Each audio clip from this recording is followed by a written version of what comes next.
Zoe, thanks ever so much for joining us. Your work at AGS is, it's been brilliant. You've done a lot of great things so far, and I wondered if you could tell me about some of the incremental products and why they're so important in more mature markets. Sure. Incremental products is something that I love to talk about. I feel like it's something that we don't talk about enough. Every operator is obviously interested in what the next big thing is. With online, we can launch a product that appeals to a small segment of your player base, but still make a really healthy revenue in an incremental way.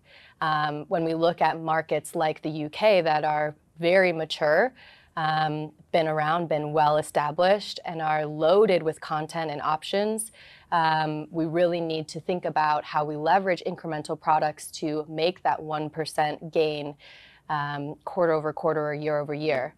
And I can tell you, it doesn't matter if you're in a mature market, it doesn't matter if the market is shrinking. When you're in your boardroom, your board is going to be asking you, how are we going to grow this year? How are we going to grow this quarter?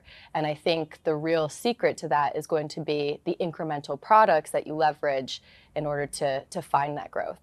Okay, brilliant. And before we go deeper into it and deeper into markets, should you just define an incremental product? What does that exactly mean? Sure. An incremental product is something that's going to help you gain a small segment, right? It applies to a niche, and some really good examples that I think people don't necessarily maybe consider.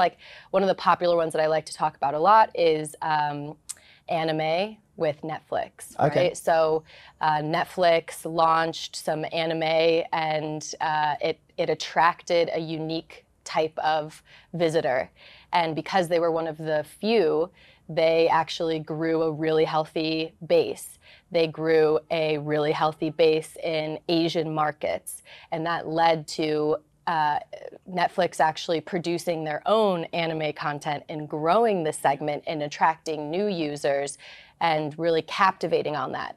Some other segments that people don't potentially realize is Starbucks with ready-to-made drinks. Starbucks started as a coffee, and they've added these different styles of drinks which are incremental to their main base, which is coffee, but have grown the company to be one of the largest roasteries in the world. So we see this in every major industry. Yeah, and I guess one of the key things, right, is that base that it attracts is super loyal. They really want to tap into that product. And I just wondered what were some of the markets that were probably best served by incremental products in the iGaming space. Yeah, I mean, for me, I would say mature markets. However, every market can leverage incremental products. Markets where we are seeing, restrictions on marketing, on advertising, when we're seeing, stake limits being put in place, and where we're seeing the markets actually shrink. That's where I think we need to leverage some of these incremental products. And the example that I like to paint the picture of is, I think, obviously, we're familiar with Blueprint and Pragmatic and some of the major companies that are all over casino sites. But when you log into any casino in the UK, it's the same homepage, right? And we're really not leveraging some of these unique products to try to grow the player base, captivate the market so that we can see that continual growth.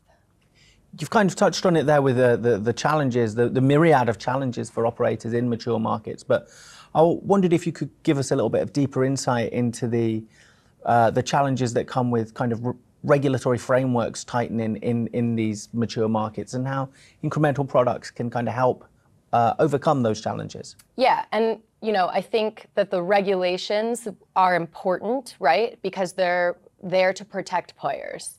Now, we see regulations come in, we see regulations come out. In the 30 years that iGaming's been around in the UK, we've seen things been in place that have been revoked. You can look at Spain, what they've done for their advertising. All through and through, the intent is to protect the player.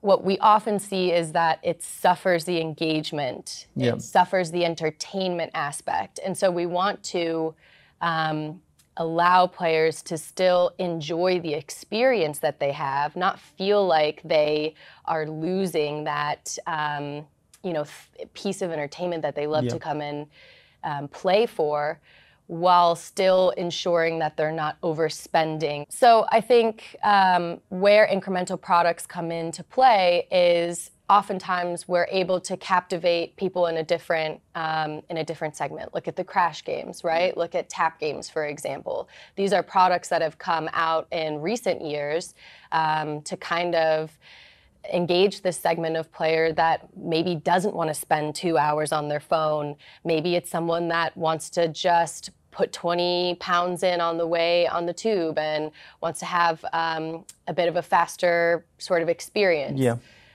Or wants to have a different type of experience, doesn't necessarily want to watch real spins, wants to have a different type of feeling about gambling with watching the plane and trying to bet and have it be more engaging and tying in some of these other social aspects that we see that are really prevalent in our everyday life. Well, how do you guys ensure that you kind of, because you know the Netflix anime example is a really perfect one. It appeals to a specific niche audience, but it really does appeal to them. Yeah.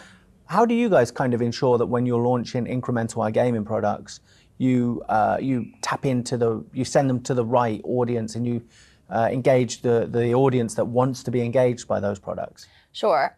You know, we do have more of an American style content, right? We're an American-based business. What I would say is that there is absolutely a segment of European players that enjoys this type of product. There are hundreds of thousands, if not millions, of people that come to Vegas every year that want that authentic experience. And, you know, I don't have a Megaways title. I'm not trying to be Megaways, right? I'm trying to be my own brand. And one of the things about our company is we're extremely data driven, and we actually aggregate in Europe. So we're able to see how our titles compare to some of these really big European suppliers. And our incremental product absolutely provides a very healthy revenue and is competitive against some of these products. So what I think common misconception, and if I'm being honest, a bit of like, with iGaming coming to North America, there has been a bit of a shift, a focus on that market. I think it's also caused a little bit of this, like how the markets are different, how we're building content, and it hasn't really maybe made us work together to see the similarities, to see how we can leverage products from other markets. But there's absolutely a way to engage this segment and captivate it, and not many people are really trying to do that pretty well. Most operators are very happy to take the game that's been skinned multiple times and throw it on the homepage and go golfing in the afternoon and keep that just super steady, basic revenue stream. But you have some other operators in the space that are wanting to get creative, that are wanting to push the bounds, that are wanting to provide something to a player that when they come onto the site, it's fresh, it's new. iGaming's been around for 30 years, but that doesn't mean that we have to keep the homepage the same, right? Yep. So I think educating some of the European operators and like, it's okay to try something, right? There's this assumption of like, oh, if I don't put this game on the homepage that like my site's gonna crash and no one's gonna play. Actually, what we see is that people really like things that are different. Yep. And they wanna try to, you should be able to have a wide funnel of different products with a really strict way to analyze and look at data to understand what's working.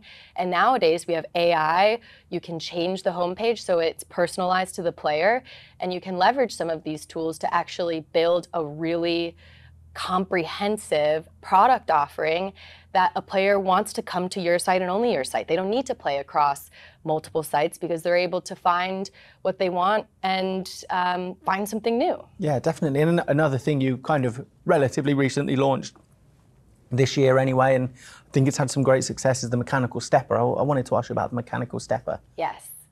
That's something, again, that really hones in on the American kind of content, right? Your sevens, your bars. I think there's a player, especially in North America, where we're not as mature, that just wants to know how they've won. They want to look at the screen and they want to say, these symbols lined up, I see where that pay table is, and I understand how I received that. Especially online, there's some of our land-based players are nervous. They think that if they're not playing at a physical machine, there's some risk associated to their chances of winning. And they're a little bit nervous about trying this new segment. So the steppers have been wildly successful because it's a very simple, easy to understand, easy to engage product that we've seen a lot of success with.